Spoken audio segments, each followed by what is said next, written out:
나는 그의 목을 조를 때 눈물이 흘렀다. 돈 때문이 아니었다. 그놈이 내 인생을 망친 그 순간, 약속을 저버린 그 밤 때문이었다.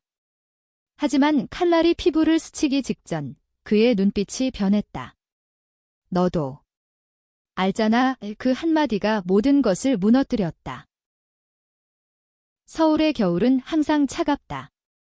특히 강남의 그 빌딩, 35층 사무실에서라면 더 그렇다. 나는 김민준, 32살, 평범한 마케팅 팀원이었다. 아니, 과거형으로 말해야 할까? 이제 나는 아무것도 아니다. 세상이 나를 범죄자로 낙인 찍은 지 3년이 지났다. 그날, 내 가장 가까운 친구인 박준호가 날 배신했다. 우리는 대학 시절부터 함께였다. 같은 룸메이트, 같은 꿈. 그는 야심만만한 스타트업 CEO가 되었고 나는 그의 오른팔이 되었다. 우리 회사는 AI 기반의 금융 앱을 개발했다. 혁신적이었다. 투자자들이 몰려들었다.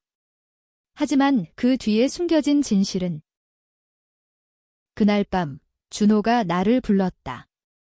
민준아, 이 계약서 봐봐. 투자 유치 최종 단계야. 나는 피곤한 몸으로 서명했다. 세부 조항. 읽을 시간도 없었다. 다음 날 뉴스가 터졌다. 회사 자금 유용 스캔들. 수억 원의 횡령. 그리고 용의자. 나였다. 준호는 깨끗하게 빠져나갔다. 그는 기자회견에서 울며 말했다. 민준이가 믿었던 친구가 세상이 나를 저주했다. 재판은 형식적이었다. 나는 5년형을 선고받았다. 감옥에서 보낸 3년 동안 나는 그 문서를 떠올렸다. 아무도 읽지 않은 그 조항.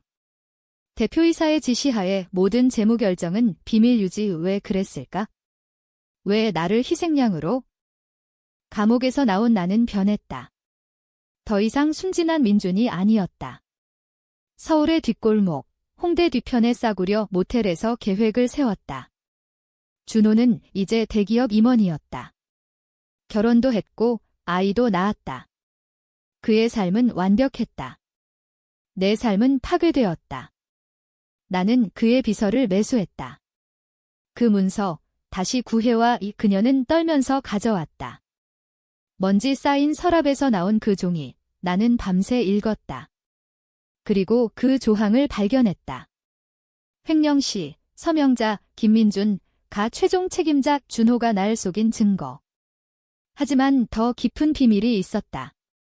그 돈은 단순한 횡령이 아니었다. 더러운 돈, 마약 밀매와 연결된 자금 세탁. 준호는 그 세계에 발을 들여놓은 지 오래였다. 나는 칼을 쥐었다. 하지만 죽이는 건 너무 쉽다. 복수는 더 잔인해야 한다. 그의 가족, 그의 명예, 그의 모든 것을 앗아가야 한다. 첫 번째 단계, 그의 아내, 지은 씨에게 편지를 보냈다. 당신 남편이 숨긴 진실을 아시나요? 첨부된 사진은 그 문서의 스캔본. 그녀의 반응을 기다렸다. 며칠 후, 그녀의 전화가 왔다. 이게 무슨 소리예요? 목소리가 떨렸다. 나는 웃었다. 게임의 시작이었다. 준호는 아직 모른다. 하지만 곧 알게 될 것이다. 이 도시의 불빛 아래 그림자가 드리워진다. 그리고 나는 그 그림자 속에서 기다린다. 서울에 비가 내리는 오후, 나는 카페에 앉아 지은 씨를 기다렸다. 그녀는 우산을 접으며 들어왔다. 얼굴이 창백했다. 민준 씨, 그 편지, 그녀의 눈에 공포가 스쳤다. 나는 차분하게 말했다. 준호 씨가 당신에게 한 말, 다 거짓입니다. 그는 나를 팔아넘겼어요. 그 돈, 어디서 왔는지 아세요? 그녀는 고개를 저었다. 그냥. 투자 유치라고. 나는 핸드폰을 꺼냈다. 은행 거래 내역, 준호의 비밀 계좌. 이건 마약 돈입니다. 그는 갱단과 손잡았어요. 그녀의 손이 떨렸다. 증거가 있어요. 나는 문서를 보여주었다. 그 조항이 빛났다. 우리는 이야기를 나눴다. 지은 씨는 준호를 사랑했다. 대학 때 만난 순수한 사랑. 하지만 결혼 후 그의 야심이 변했다. 늦은 밤에 돌아오고 전화가 울리고. 이상했어요. 그녀는 울었다. 나는 위로했다. 하지만 속으로는 계산했다. 그녀를 이용할 수 있다. 도와주세요. 진실을 밝히게 그녀는 망설였다. 아이 때문에. 어떻게 해요? 그 순간 내 마음이 흔들렸다. 그녀의 눈빛이 나를 범죄자로 보지 않았다. 그냥 피해자로. 집으로 돌아온 나는 계획을 수정했다. 단순한 파괴가 아니다. 준호를 무너뜨리되 그의 가족을 보호해야 한다. 아니, 그게 복수인가? 감옥에서 배운 교훈, 증오가 너무 깊으면 자신도 삼켜진다. 하지만 멈출 수 없었다. 다음 날, 나는 준호의 회사로 잠입했다. 보안 카메라를 피하고 그의 사무실에 들어갔다. 컴퓨터를 해킹했다. 오래된 기술, 감옥에서 배운 거다. 파일 속에 숨겨진 이메일, 준호의 상사, 이사장에게 보낸 것 민준이를 희생시켜야 합니다. 그는 약점이 없어요. 그 새끼. 그는 날 선택했다. 왜? 내가 그의 비밀을 알았기 때문이다. 대학 때 준호가 도박으로 빚을 졌을 때 내가 대신 갚아준 적이 있다. 그 빚은 마약 세계로 이어졌다. 밤이 깊어지자 준호의 전화가 왔다. 익명 번호. 민준아, 내가 돌아왔다는 소문이 돌던데 그의 목소리가 차가웠다. 나는 웃었다. 오랜만이야. 친구어. 그는 침묵했다. 무슨 짓을 하려는 거지? 아무것도. 그냥. 약속 지키러 왔어. 통화가 끊겼다. 그는 이미 나를 추적 중이었다. 그의 그림자가 다가온다. 나는 창밖을 봤다. 서울의 네온 사인이 번쩍였다. 이 도시에서 도망칠 곳은 없다. 지은 씨로부터 메시지가 왔다. 준호가 이상해요. 집에 안 들어와요. 왜? 나는 답했다. 만나요. 도와줄게요. 우리는 한강공원에서 만났다. 비가 그친 후 습한 공기. 그녀는 아이 사진을 보여주었다. 이 아이를 위해? 포기할 수 없어요. 나는 고개를 끄덕였다. 하지만 내 속마음은 달랐다. 그녀를 이용해 준호를 유인할 것이다. 그럼 이걸 전달해 주세요. 또 다른 문서. 이번엔 준호의 마약 거래 증거. 그녀는 받아들었다. 민준 씨, 당신도. 조심하세요. 그 말에 가슴이 아팠다. 왜? 그녀가 나를 걱정하다니? 그날 밤, 나는 준호의 집 근처를 맴돌았다. 고급 아파트, 압구정. 그의 차가 들어오는 걸 봤다. 문이 열리고 그는 지은 씨와 다퉜다. 목소리가 새어나왔다. 그 문서. 민준이가 보낸 거야. 지은 씨의 울음소리. 진실을 말해. 준호의 웃음소리. 그놈은 미쳤어. 다 거짓말이야. 나는 멀리서 지켜봤다. 복수의 불꽃이 타오른다. 하지만 이 불꽃이 나를 태울지도 모른다. 준호의 반격은 빨랐다. 다음 날 아침, 경찰이 내 모텔을 급습했다. 김민준, 체포영장 있어. 그들은 문서를 압수했다. 하지만 나는 대비했다. 복사본을 지은 씨에게 보냈고 클라우드에 백업. 경찰서에서 준호가 증언했다. 민준이가 협박해요. 과거 스캔들로 미친 거예요. 변호사는 말했다. 증거가 없어요. 풀려날 겁니다. 나는 풀려났다. 하지만 자유는 아니었다.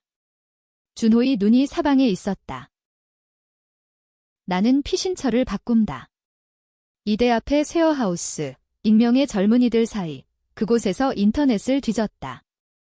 준호의 과거를. 그는 단순한 CEO가 아니었다. 그의 아버지는 정치인, 부패 스캔들로 죽었다. 준호는 그 그림자를 피해 올랐다.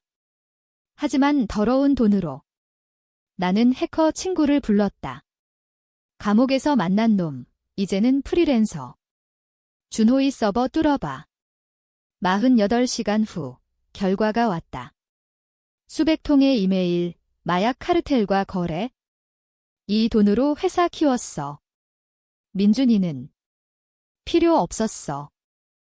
분노가 치밀었다. 나는 지은 씨를 만났다. 카페가 아닌 공원 벤치. 준호가 날 쫓아요. 도망쳐요. 그녀는 아이를 데리고 왔다. 작은 소녀, 내 얼굴을 보며 웃었다. 아저씨, 왜 슬퍼? 가슴이 찢어졌다.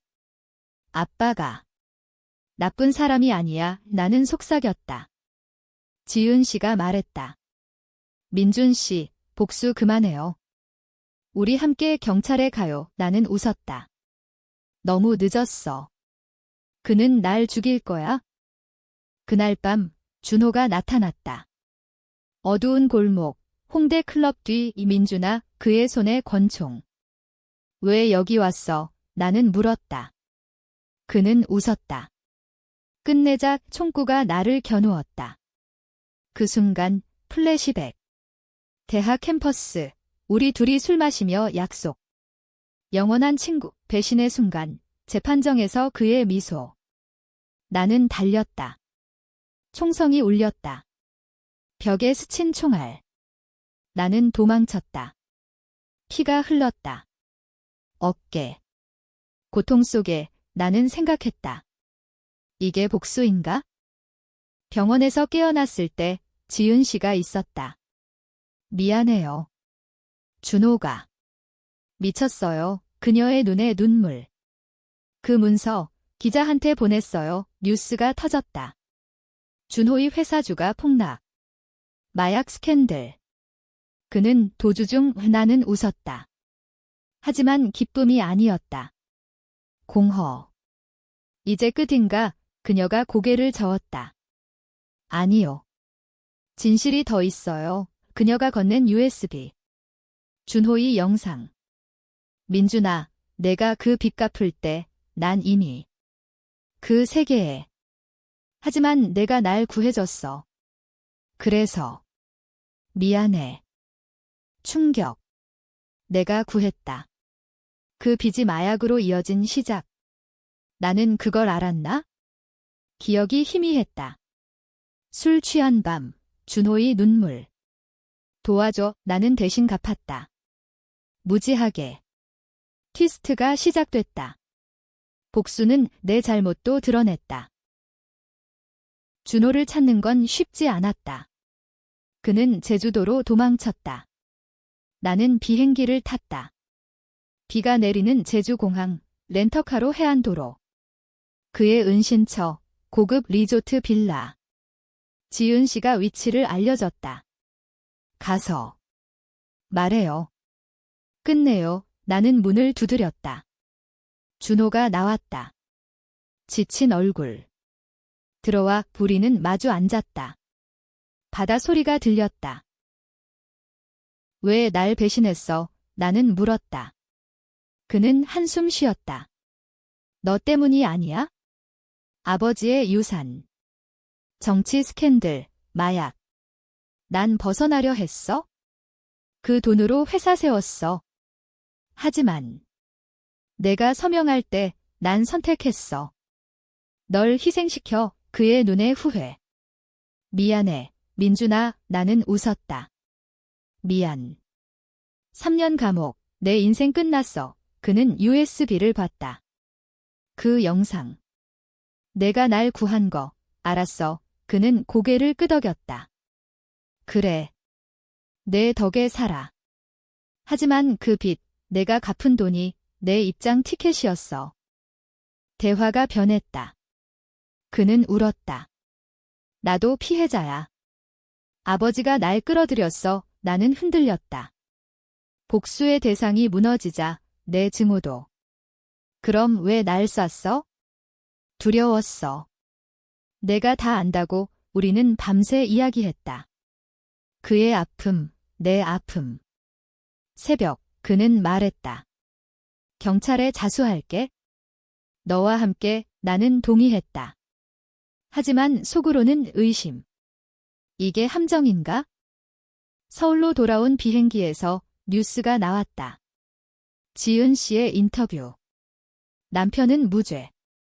민준 씨가 조작했어요. 배신. 그녀가 준호 편. 아니, 티스트. USB 속 영상, 조작된 부분. 준호가 날 구한 척, 실제로 그 빚은 내가 모르게 준호의 마약 자금 일부였다. 내가 무의식적으로 공범. 세상이 뒤집혔다. 기자들이 몰려들었다. 김민준, 또 범죄자, 나는 도망쳤다. 준호의 전화. 미안. 지은이가. 아이 위해 그의 웃음소리. 다시 배신. 강남거리, 비가 쏟아졌다. 나는 칼을 쥐었다. 이번엔 진짜. 그의 집으로 갔다. 문 열리자 지은 씨와 준호. 민준아, 나는 소리쳤다. 너희 둘 다 싸움. 준호가 날 제압. 포기해. 이미 끝났어. 그 순간 아이가 울었다. 아빠, 왜? 모든 게 멈췄다.